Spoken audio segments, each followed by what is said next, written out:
Dito. So good morning gali no. Ay kanang isang akon nga nabugtaw ka so may nakita ko sa guys ba din to sa TikTok.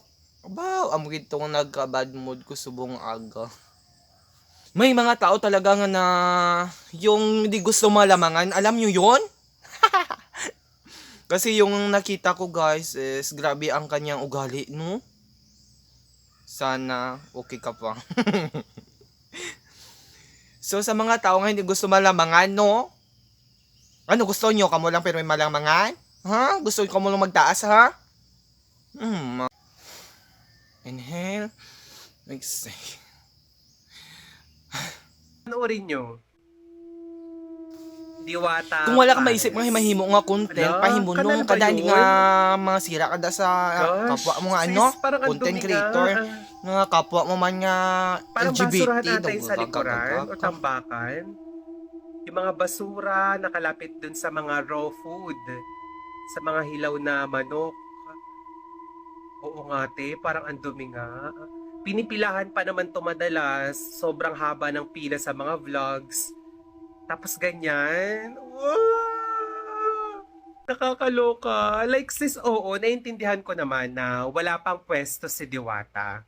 Paresan niya nasa gilidan lang, nasa may sidewalk, nasa tabi ng daanan. Pero alam mo yun, ano ba naman yung kahit papano medyo maayos-ayos na pwesto? Hindi ko naman sinasabing kailangan sobrang linis na lumilevel na sa Jollibee, McDo, Chowking na may safety standard protocol kineme. Hindi naman ganun sis.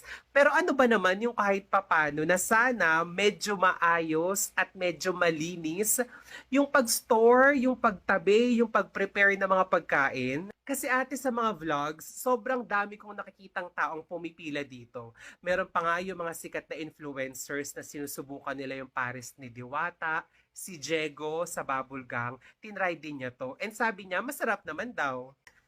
Hindi ako hater ni Diwata ah. Actually, mas gusto ko nga siya kesa kay Otlum kung magkakaroon ng comparison sa kanilang dalawa. Kasi si Diwata, nagtatrabaho talaga siya. Nagbe-business siya para kumita ng pera. Hindi kagaya ni Otlum na inasa na lang lahat sa hingi, sa limos, sa pagkubra ng pera sa ibang tao. Pero sis naman, di ba? Sana medyo maayos yung pwesto kasi ate, lalong-lalo na ngayon na medyo marami ka ng customers at sumisikat na yung parisan mo, Miss Diwata, kahit pa paano sana, medyo malinis-linis na. 'Di ba? Like kasi paano pag nakita tong video na to ng mga taong madalas kumakain sa'yo?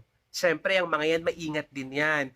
Ayaw din nilang magkasakit. Lahat naman tayo ayaw nating magkasakit kasi alam naman natin na sobrang mahal magpagamot, magpa-check up at mag-recover dito sa Pilipinas. So ate, alam mo yun, kahit sana man lang, hindi man ganun kaayos, pero sana hindi ganito. Like kung titignan mo yung mga pictures ate, parang hindi ko sure kung may mga dumadaan bang mga daga-daga or whatever. Hindi naman sa sinisiraan ko ha. Pero te, yung kasi yung naiisip ko kapag nakita ko yung picture, kung ako tatanungin, ganon yung preparation, hindi ako kakain te. Kasi alam mo yun, mali ko ba, mamaya magkasakit pa ako dyan ng amoeba, amoebiasis, magpapadoktor pa ako.